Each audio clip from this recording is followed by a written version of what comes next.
Okay. All right, everyone. So we're hey, Rebecca.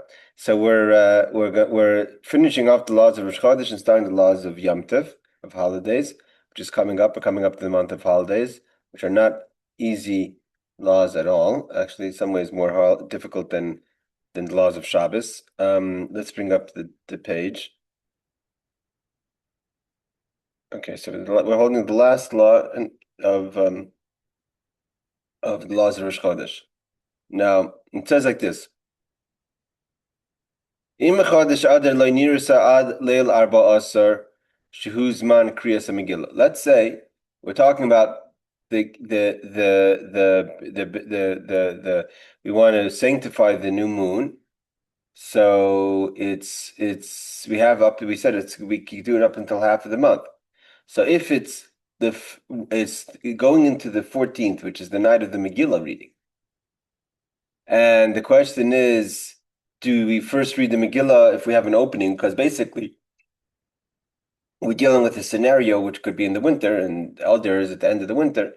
Sometimes it could be, sometimes it's kind of deep into the winter, depending on the year, where there hasn't been the moon available for sanctifying the new moon from, let's say, the third, seventh, till the 14th. So the fact that there's an opening now, it could be kind of an anxiety. We don't know if it's going to remain like that. So if the moon doesn't show until the night of the reading of the Megillah, which is the 14th, Yikatru Tchilas Alabana, V'achkach Yichur the Megillah. What comes first? First, sanctify the new moon, Kiddush Chodesh, and then we'll do the reading of the Megillah.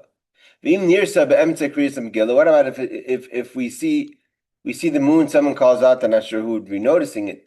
Let's say they're reading the Megillah under the sky, and the moon shines through during the reading of the Megillah itself. Imu bizman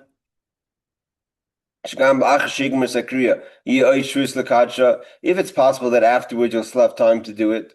You shouldn't interrupt the Megillah, and you should wait till you finish and then sanctify it. But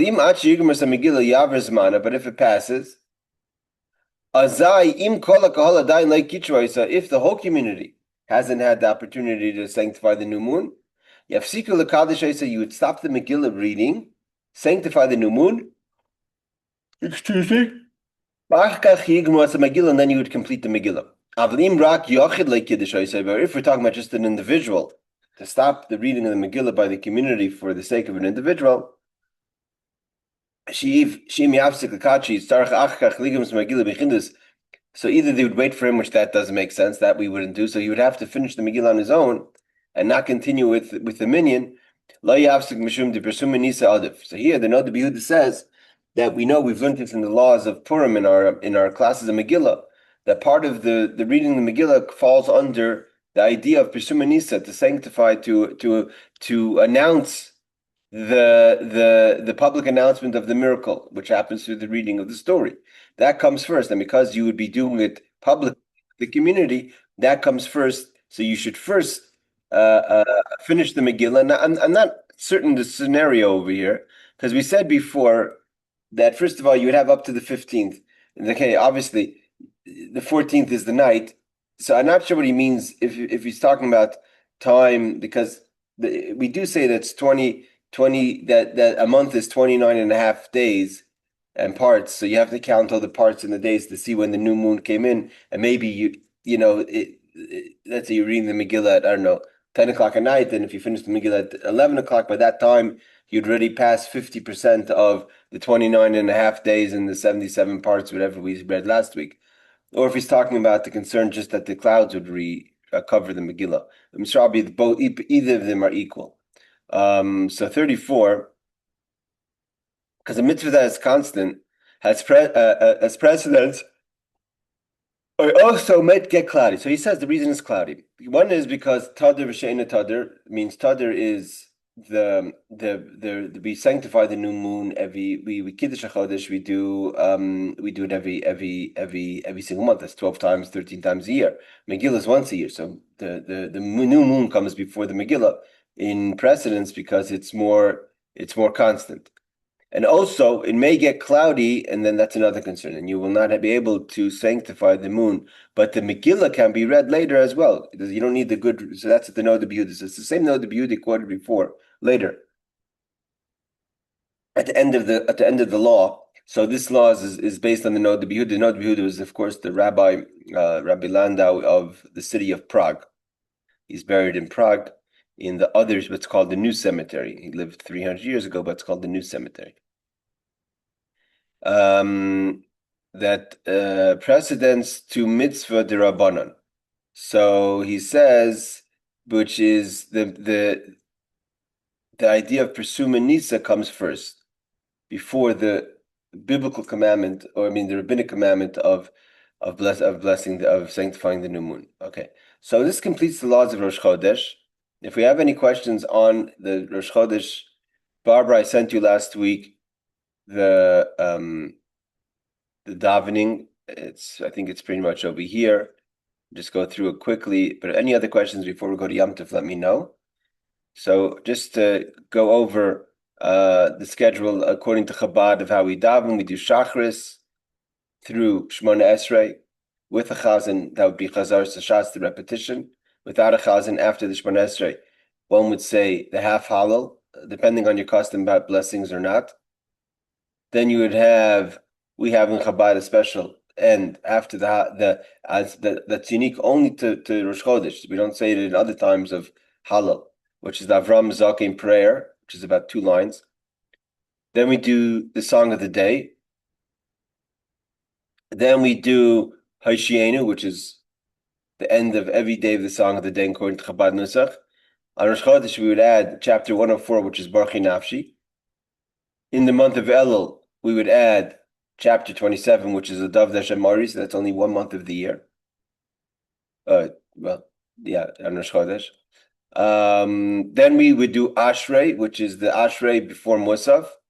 We would do the Valat Sion. And then we would do Tilim of the day, which according to Chabad, we say Tilim of the month, of the day divided by the month. Then we would do the addition, the Musaf prayer, which is the second Amidah. And then we finish off with En Kelekenu and Elenu. That is the schedule of davening according to Chabad. And Barbara, you wanted to know where would be a good place to break if you couldn't do it all at once, would be after the David Hashem Ori, or after Hayom Yom, Baruch Nafshi. So after number 6 on a typical month is when you could take you take a break, because the Ashri Velitzin is already connected to Musaf. And then you finish off the davening at a later time. Yes, Barbara. That's my next question. I could break it at that point, and then I could say that first part on my way over on the ferry, and then I could say the second part on my way home in the afternoon. That would work. Depending on the winter or summer months, but if it's in depending on time, most of the time you take the ferry back. But if you're before Shkia, before the end of the day, then you can, yeah. Okay, you yeah. have to, you have I to take the ferry over at about 6:25 in the morning.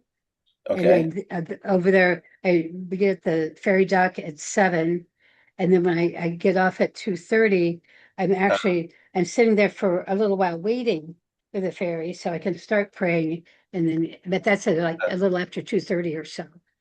2:30 is fine any time of the year, I believe. So that should be fine. 2:30 p.m.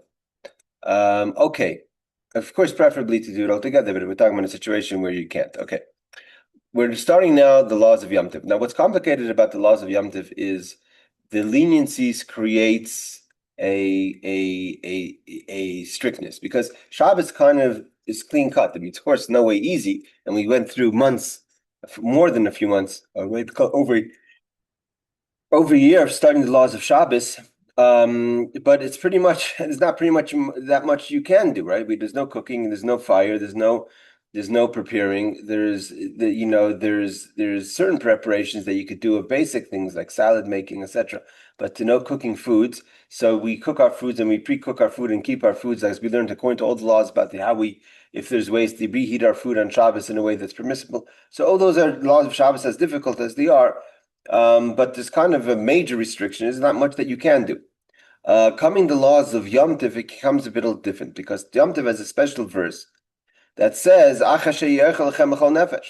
a person, is that needs things for food are permissible on Yom Tov.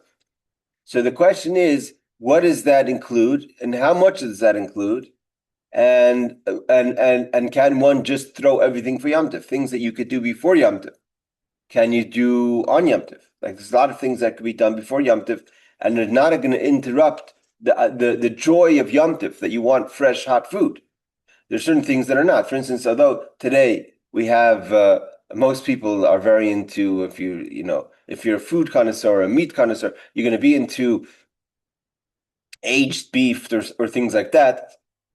According to Halacha, back in the day, Talmudic times, the best meat you could eat is fresh slaughtered meat. So if you were to slaughter, again, the refrigeration equipment wasn't what we have today. So there's maybe various of reasons, but the general view of the halach is that fresh is best. Fresh food is what's best. And so therefore, because the fresh food is best, we permit most things unless there's mamish no benefit in preparing it before, on day. For instance, slaughtering an animal is permissible because the Torah says fresh meat that's slaughtered today is much better than meat that was slaughtered yesterday. So therefore, Yom Tov, you could slaughter if you need to eat. Now, of course, you can't slaughter just because you have a business and you want to get ready for the day after Yom Tov so you could see if you have a butcher. It has to be things that you have to be able to eat.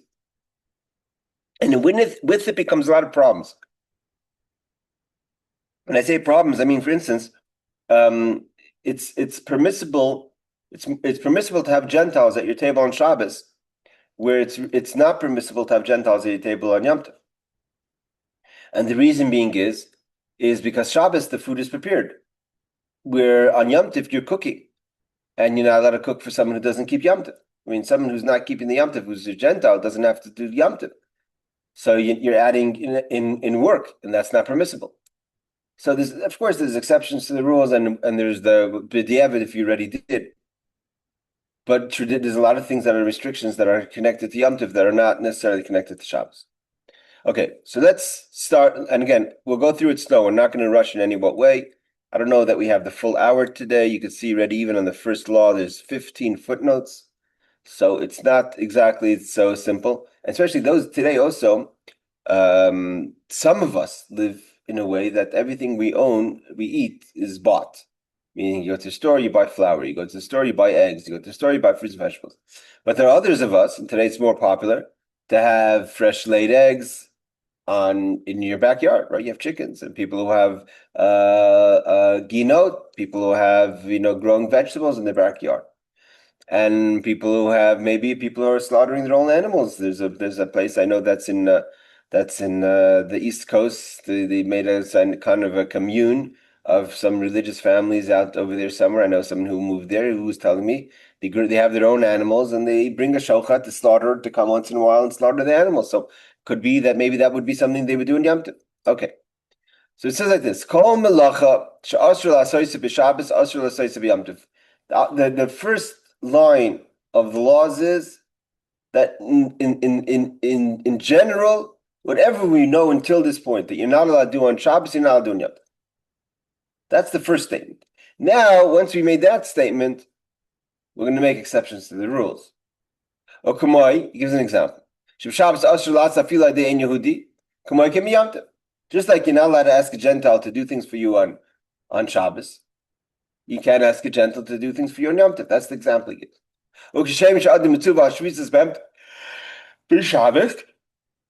And just as a person has to allow his animals also, they can't work on Shabbos, so too that would apply. That applies to Yom Tov as well. The Ein ben Yom Tov l'Shabbos. So what is the difference between the laws of how we practice the laws of Shabbos and Yom Tov? Obviously, the symbol of it is different. Shabbos is celebrating is a day of rest and the creation. Yom Tov is a day of holiday connected to various different. And when we say holiday, we're not including, of course, Hanukkah or Purim. The definition of a holiday is the biblical holidays. So if we have biblical holidays, we have 5. I mean, we have the 3 main holidays of Sukkot, Pesach, and Shavuos. Sukkot and Pesach are 7 days in Eretz Yisrael, 8 days in Chutz La'aretz, and Sukkot has, of course, the end of that called Shmini Atzeres Simchas Torah, so it's kind of a 9-day Yom Tov.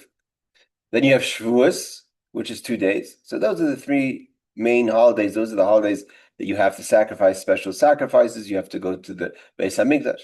And then we have, of course, the Yom Kippur, and we have Rosh Hashanah.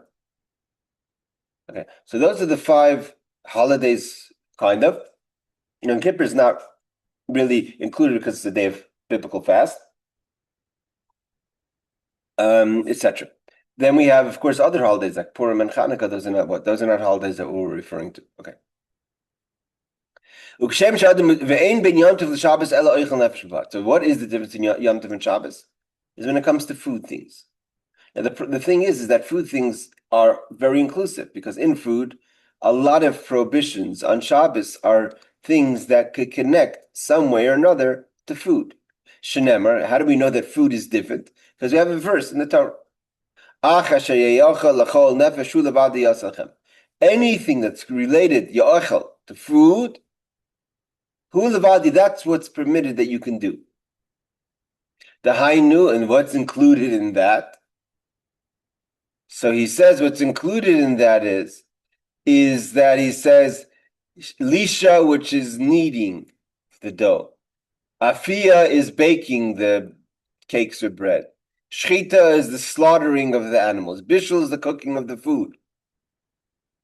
So that's all food related, of course. That's obvious. Then v'haitza, the prohibition of carrying. You need to carry to get things in and out of for food. V'ha'avara, lighting a fire, because you need a fire to cook. Muteris b'Yom Tov, they're all permissible in Yom Tov. And now we say, what about, am I only allowed to carry food outside? I can't carry, I don't know, my keys in my pocket? So now he adds to that. These things are permitted even if, the haitzah, the carrying, and the havara and the fire-related things are even if it's not directly related to food. And we're going to see that's not 100%. There's directly and indirectly, and then there's totally indirectly. Even if there's another reason, like our rabbis have said, because the saying the rabbis have used, so there was because these things were permitted for food, they became permitted totally. But it has to be for another reason. Okay. Now, he adds a law that says something that's interesting. What about if I wanted, so if I could light a fire, can I light a yard site candle? For a yard site. V'ner shel yard site, yoim zikaron laharav, if let's say your parents passed away on a Shabbos. Ein lahadlik b'yom tiv, you can't light on the Yom Tiv. And look and say for Shailas Chuvas Imri Eish and Orachaim Simin Mem V'ayin Li'il Sim Seif Sim Tzadik. To discuss it more, he says, look at previous laws. Why would a yard site candle, if you could do things for a reason, even if it's not for food, then you should be able to light a yard site candle. So there's different reasons that are brought down. Some people want to say because it's totally not connected, or that you should be doing it in a synagogue better, he says, or light it before Yom Tiv. There's different things about the yard site candle, but let's put that on the side for a second. Let's see the footnotes to give us insight about the breakdown of this law. Okay, so he says, any malacha, this includes all rabbinically prohibited work that you can't do on Shabbos, you can't do on Yom Tov. So it's not just biblical laws, but also rabbinic laws or prohibitions. However, the penalty of death applies to the desecration of Shabbos but not Yom Tov. So he says the punishment is different, but the prohibition is the same, meaning you're not allowed to do it. So that's the general statement. Anything that you're not allowed to do on Shabbos can't do on Yom Tov unless it's food related, and carrying and fire. Once it's been permitted, it's been permitted for things that are for need, but not for food necessarily. For instance, if you live in a city that doesn't have an Erev, or you don't hold by the Erev, so Yom Tov, you could, because there's things that are connected to Simchas Yom Tov. There's been a lot of people, a lot of talks, and a lot of Musar, and a lot of people like to give a class to tell you what you can't do. I was in a place once, and for before Yom Tov, when the rabbi gave his lecture, so he was telling the woman not to carry on Yom Tov, so trying to be more strict. But it says clearly that to carry, you're allowed to carry. even if it's not food related. So to go in a carriage and shop, take a carriage and Shabbos, take the kids to shul, that's part of Simchas Yom Tov. Animal rest we learned about in Law 87, chapter 87. Footnote number 4. So too he is commanded to on Yom Tov. The Meiri, the Meiri Meseches Beitza 36, which is the tractate of Beitza about eggs, is the laws where they discuss the laws of Yom Tov. And the Beis Yosef 305, Magen Avram 246:12, Vilna Gaon Mishnah Brura 246:19, the Ramah 246:3, Rashi, Riva, and Pri Chadash, however, maintain that this is not prohibited on Yom Tov, about having your animals work on Shabbos. So it's not not everyone agrees to this law.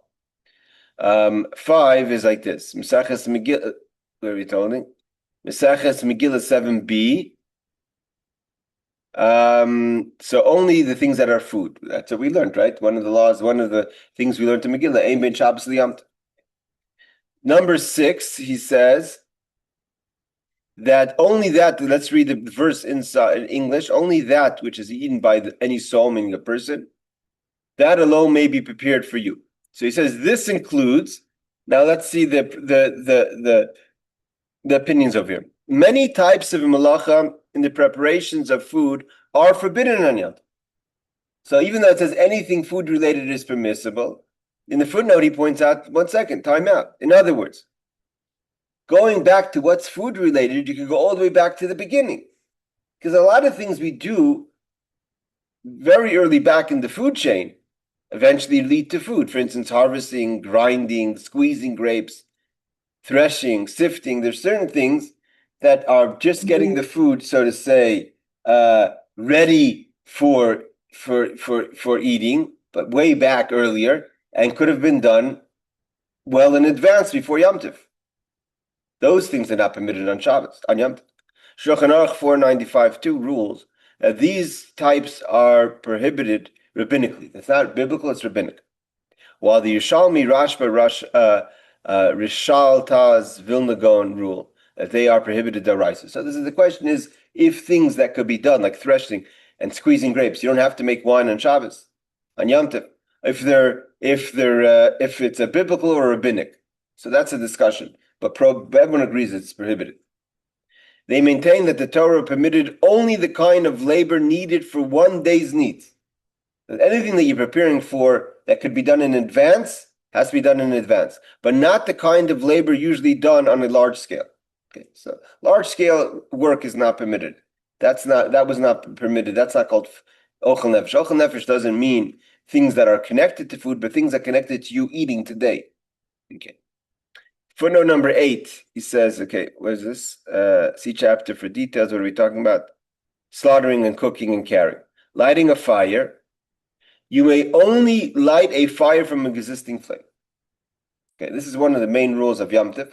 You cannot strike a match on Shabbos or a lighter on Yom Tov, sorry. You could use a fire, but it has to be an existing flame. That's why we have the Yortzeit Licht, or you want to call it the Yom Tov Licht. If you have a 2 days Yom Tov, or you have a 3-day Yom Tov, Shabbos, to have a burning fire at all times, some people, of course, you have to make sure your safety, will leave on a stove or an oven. These are things, you can't turn on the oven on Yom Tov. You can't turn on the stove on Yom Tov. Now, you could turn on the stove if you're using an existing fire, meaning if you have a gas fire, you could take a match, obviously in a way of safety, and put the match to an existing fire, carry that match over to your stove, turn on the gas, that's allowed. But you can't ignite so, and you have to be very careful. A lot of the stoves today have a igniter. That's almost, my stove, for instance, doesn't work. You can't turn on the stove without igniting it. You can, the old ones, you're able to just turn the knob and the gas start to run. Of course, that wasn't safe. Hold on, guys. Let me just finish this. You may only light it from an existing flame, but you are not allowed to produce a new flame. See paragraph 31. We'll get there. Yes, Rebecca first.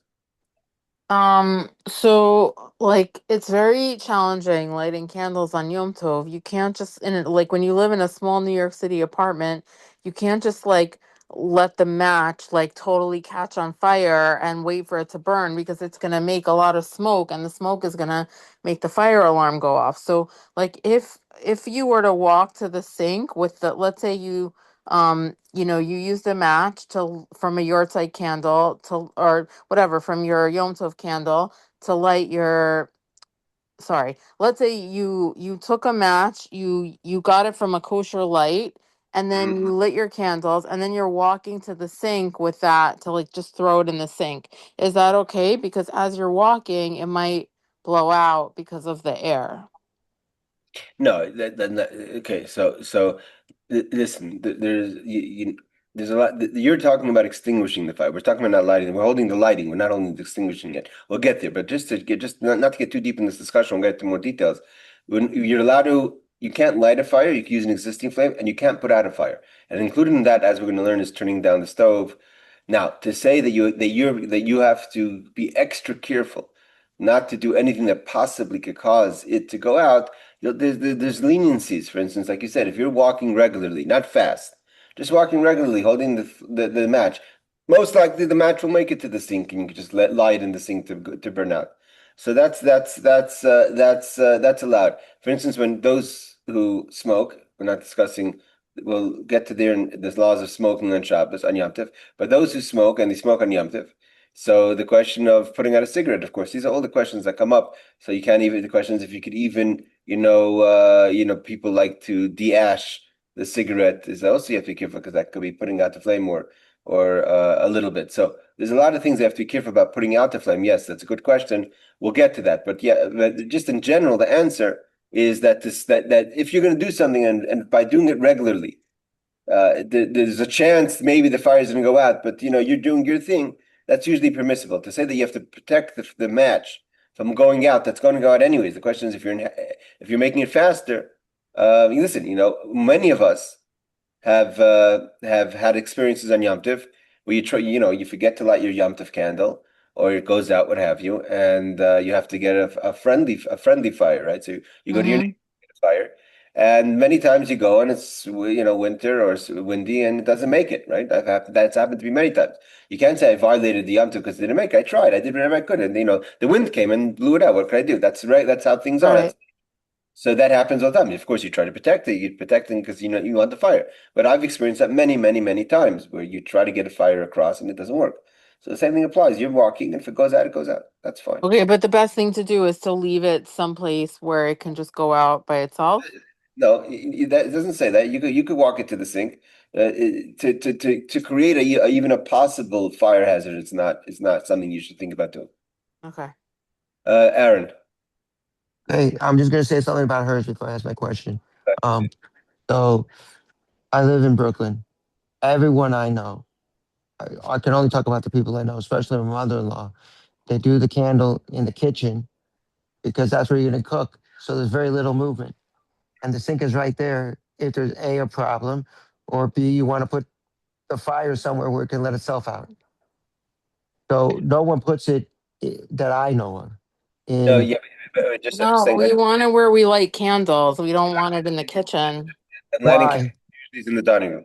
No, but I'm saying is the what I don't know. The candle's always by the Okay, stove. but yeah, Aaron, you're right. But I'm saying, let's just say, in theory, there's different scenarios. That's technical. But the point, what Rebecca's saying is, if let's say you have your fire by the stove and your candles are on your table, so then you go into your table to light the candles. You're not lighting your candles by your stove. So Okay, even they don't light any other candle by the stove, just the one used to light yes, fires. I know that. But the question is that you have let's say if you're a woman or a man who lights candles, right? And you're lighting your Yom Tov candles. Comes Yom Tov, you light your Yom Tov candles, second night, right? Right, So you need to transfer a flame from point A to point B because your flame, like you said, is by your kitchen. So you take a match and you get a fire, you light your match from the Yom Tov light that's lit already, right? Now you carry right. your match over to your table to light your Shabbos Okay. candles, Yom Tov candles. You lit your Yom Tov candles. Now your match is still aflame, right? What are you gonna do with the match that you're holding? So Rebecca is concerned to just let it burn out. It causes smoke and cause an alarm. So she wants to put it in her sink. Walking to her sink back could possibly cause. You make perfect sense then. But number one is in the Jewish stores, there's extra long matches.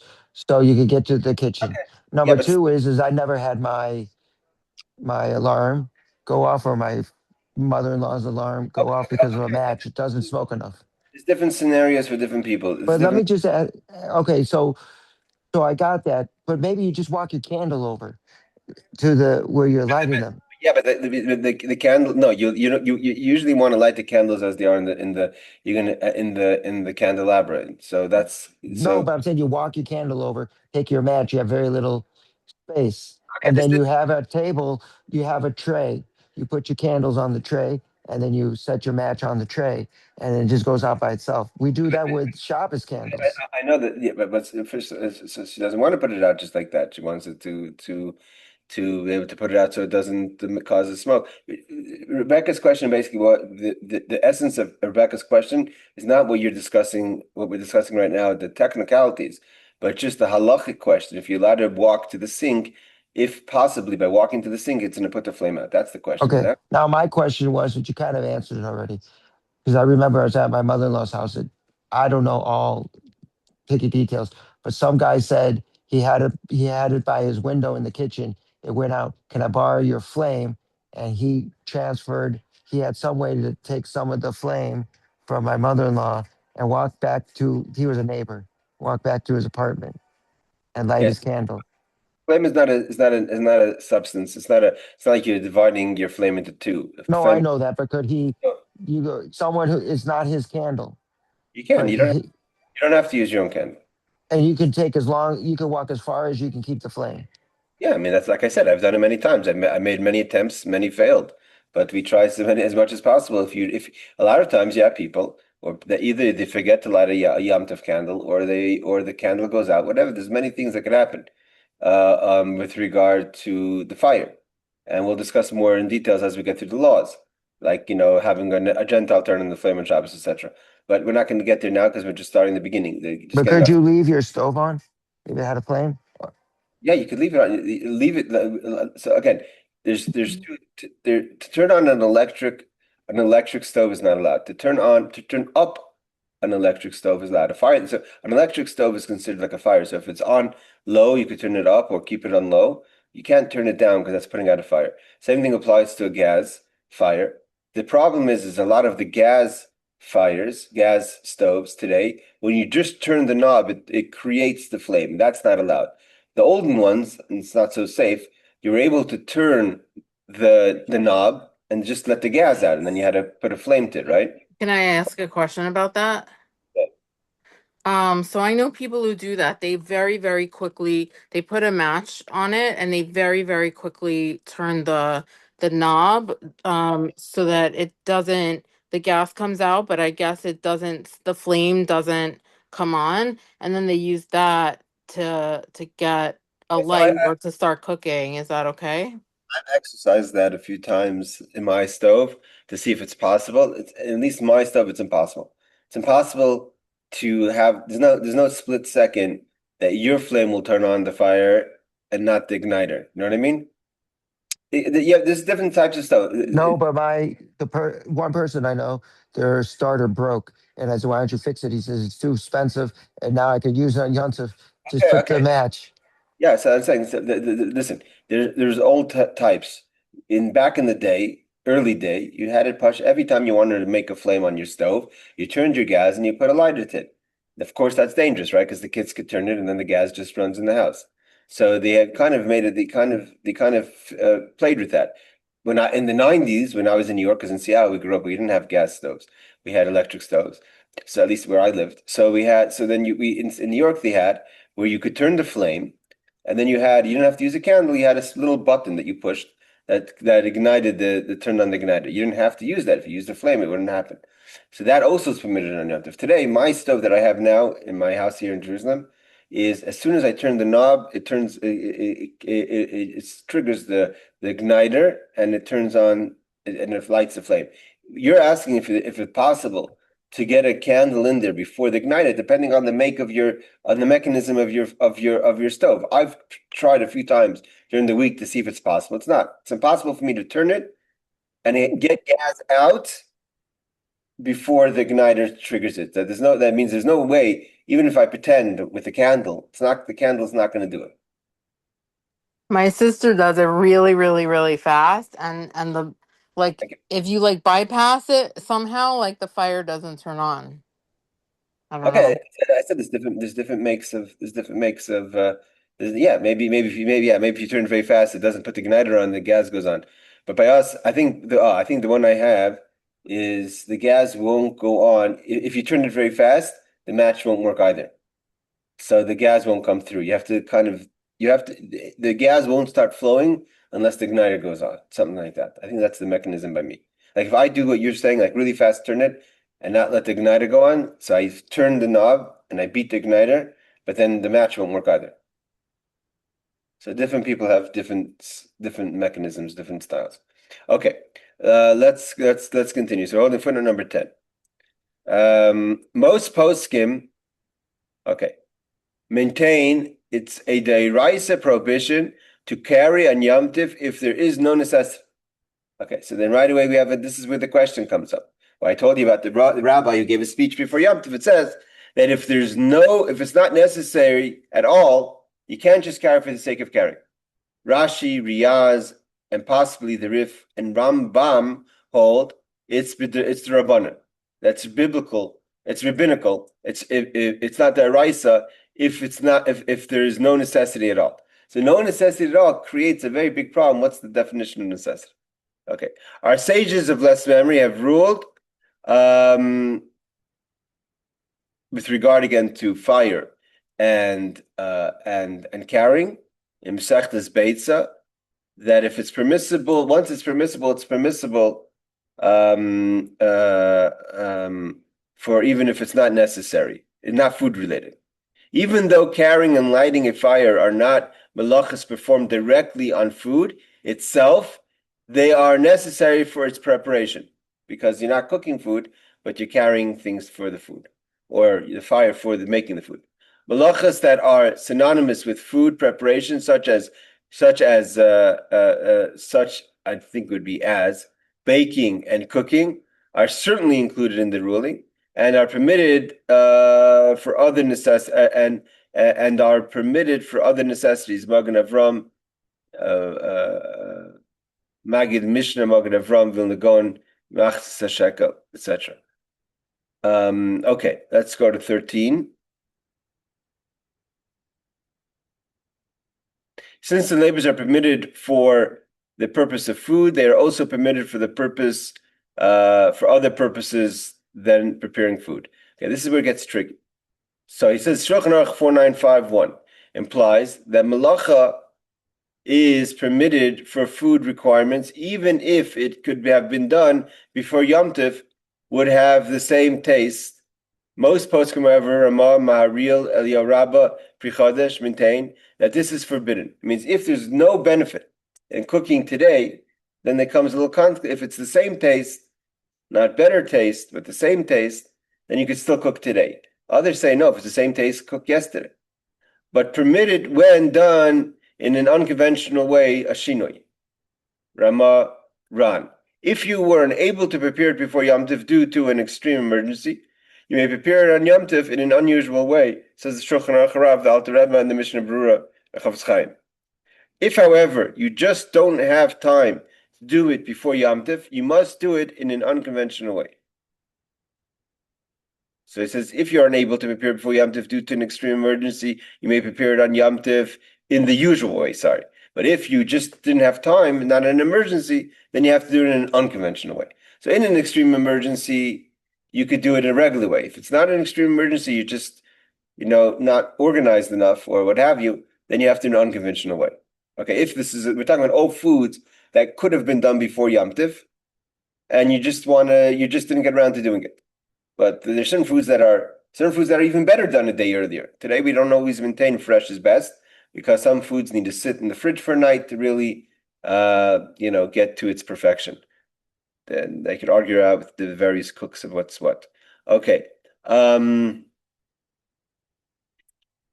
Okay, 14. Other than food, the Ramah 518 rules that it is permitted to carry something because you fear it'll get stolen or lost, right? Let's say you have something that has nothing to do with food, but you just don't want it to get stolen or lost. The Mishnah Berurah 518 rules it's proper to be stringent like the Rosh, Tur, and Mariel, Rashal, who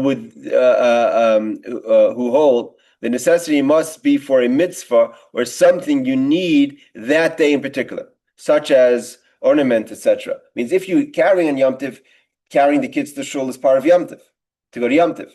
Carrying food surely is not a problem. Carrying for absolutely no reason seems like you shouldn't be doing. Carrying for a reason, but there's nothing to do with Yom Tiv, like protecting your wallet, but it could affect your Simchas Yom Tiv, then it's kind of a discussion if you should be stringent or not. If you want to carry, you don't want it to get stolen, that's not directly, but then you could say it's kind of directly to Yom Tiv because it's Simchas Yom Tiv. You're going to be in a state of anxiety if you don't move it. Okay. So that's up for the discussion. You should better try to be strict if you can. Number 15, the Ksav Sofer Responsum 65, in his Shuvos, permits this. What are we talking about? About a candle, a yahrzeit candle. So the Ksav Sofer, the son of the Chassam Sofer, which is one of the great poskim of the Hungarian community, Tshuva 65, permits it to light a yahrzeit candle, but says it's still better to light it in the synagogue where you may light candles on Yom Tiv, as it's an honor to the synagogue for the shul to be lit up on Yom Tiv. The Miskeres HaShulchan says the custom to light them even at home, but it is best to do it in the synagogue, but you can't do it at home. This is also the view of the Bir Halacha 5145, who as if you light it in your house, you should do it in the room where you eat. So at least again, it's bringing benefits. It means to light the yahrzeit candle somewhere that's nothing to do with Yom Tiv, which is mamish separate from Yom Tiv. It has to do with your father or your mother's passing, which is nothing. It happened to be they passed on Yom Tiv.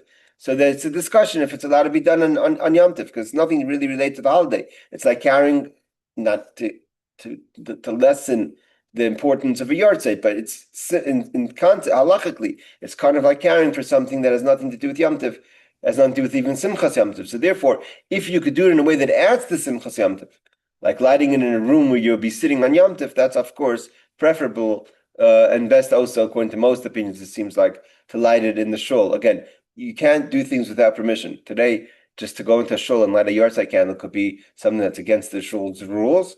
So you have to check and see what the rules of the shul are before you get matches happy and start lighting candles in the shul. Not all shuls agree and permit to have candles lit in the shul on Shabbos or Yom Tov.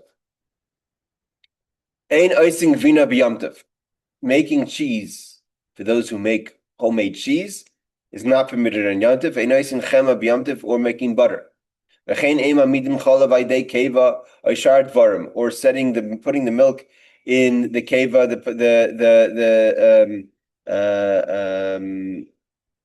the stomach of the cow. The keva is the stomach lining, so that's also not permissible. Again, these are things that could be done before Yom Tov. Or any way that you make the milk turn into butter is not something we should do on Yom Tov.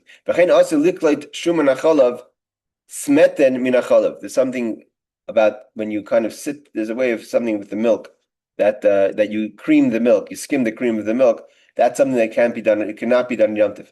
Incidentally, just a story that my grandmother, who grew up in a city in Romania, they had a farm, so they lived those days. There's no respectful person in those days bought eggs from a seller, or fruits and vegetables. Everyone had their own chickens and their own gardens and their own cows. So milk, dairy, vegetables, that was all homegrown, homemade.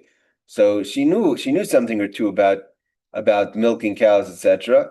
And so after the war, she herself survived the Holocaust by hiding in the city of Klosenburg. And working, I told the story, working in a cafe. She makes her way after the war to help in the recovery. She becomes a nurse in Germany for the recovering survivors. That's where she meets my grandfather.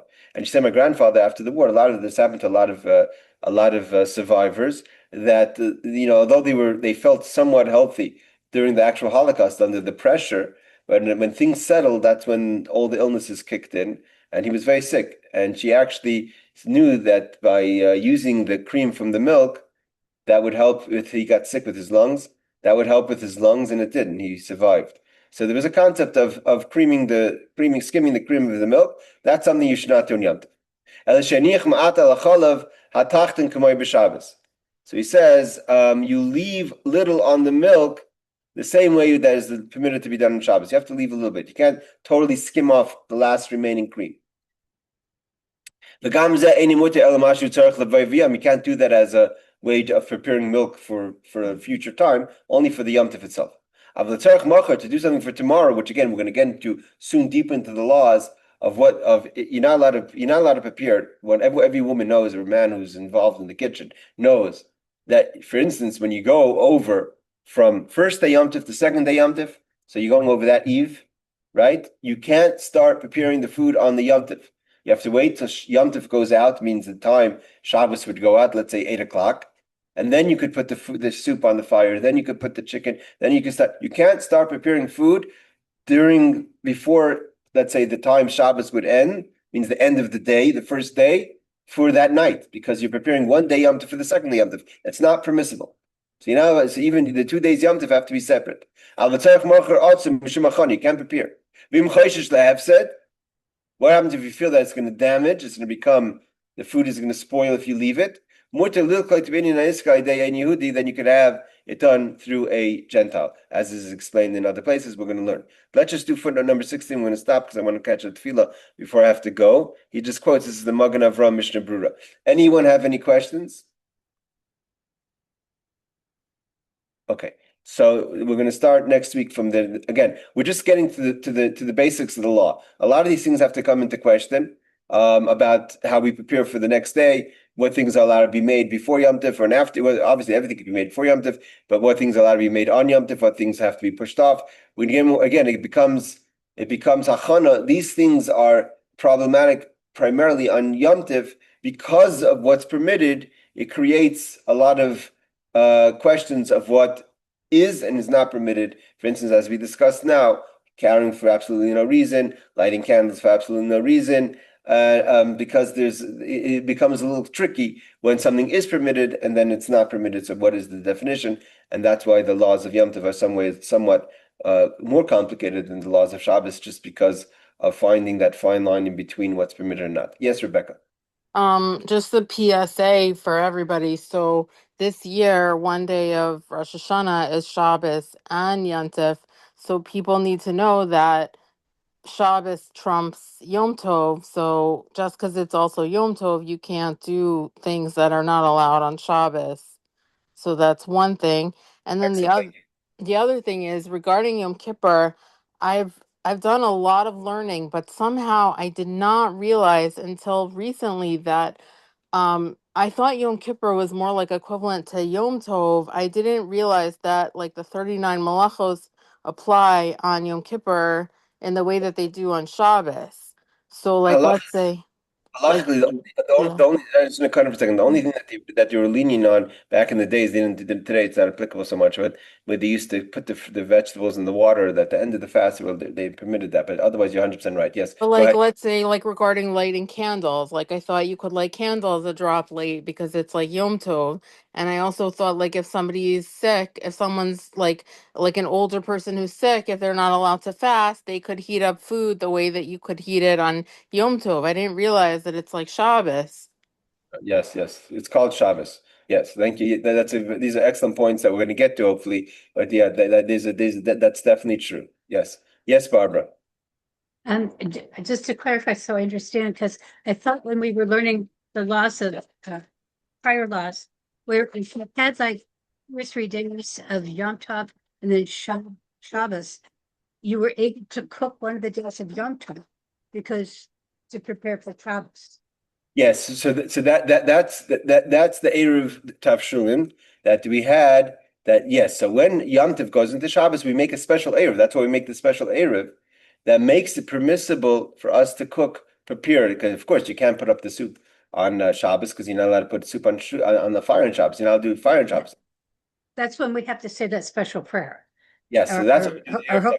Okay. That trumps this concern, so we could have an Erev Tavshilin, so that it allows us to prepare somewhat for Shabbos on Yom Tov. Yes, excellent. Again, good. These are all very good points. And for instance, even if I'm not mistaken, Freddie Hargrove used to announce in Shul, and we'll get to it in London, even about the different things about preparing the candle. Today, again, depending on how you light Shabbos candles, if you're lighting liquids, today we have tea lights. But back in the day when people still had candles and the little silver foil receptacles, and you had to put the fire underneath to keep it in, all the tricks and preparing the candles. What is permitted on Shabbos on Yom Tov, going into the second day Yom Tov, and what is not, and when should you prepare the candles? All these things we'll get to.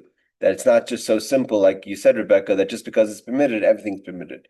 Because it's permitted, therefore, we're very cautious in what is really permitted. All right, ladies and gentlemen, thank you so much for joining. I'm happy again, Rebecca. Thanks for inspiring us for going this direction with Yom Tov. I think it's important laws. I'm surely need them to freshen up, so I'm happy to be studying them with you guys. Laila Tov, take care. Thank you. Thank you, Rabbi. Oh my God.